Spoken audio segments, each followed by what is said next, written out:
नमस्कार, मी कादंबरी जाधव आणि स्वागत आहे तुमच्या सर्वांचं माझ्या यूट्यूब चॅनलमध्ये. आपण भगवद्गीतेतील अर्जुन विषाद योग पूर्ण केलेला आहे. तर त्यातले प्रत्येक अध्याय, त्याचं स्पष्टीकरण, संदर्भ, लाईफ लेसन सहित आपण ते पूर्ण केले. तसेच मागच्या व्हिडिओमध्ये मी पूर्ण अर्जुन विषाद योगाचा सारांशही थोडक्यात सांगितला.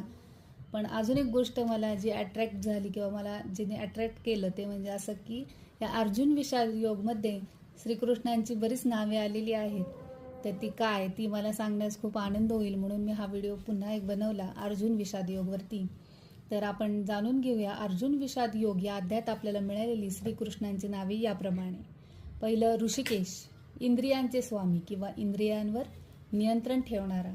अच्युत, जो कधीही चुकत नाही किंवा ज्याचे कधीही पतन होत नाही, जो सदैव सत्य व शुद्ध राहतो.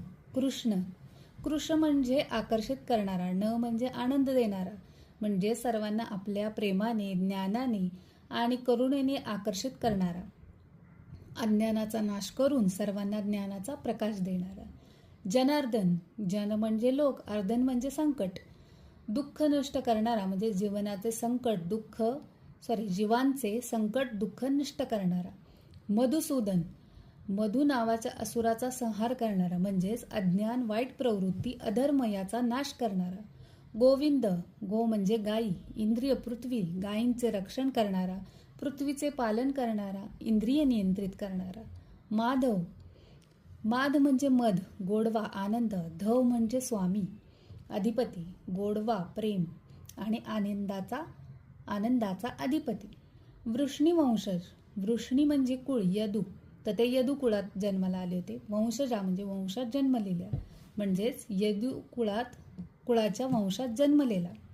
प्रजापालक म्हणजे प्रजेचे पालन पोषण करणारा. तर अशा प्रकारे ही नावे या अध्यायात आपल्याला मिळाली. तुम्हाला कशी वाटली नक्की कळवा.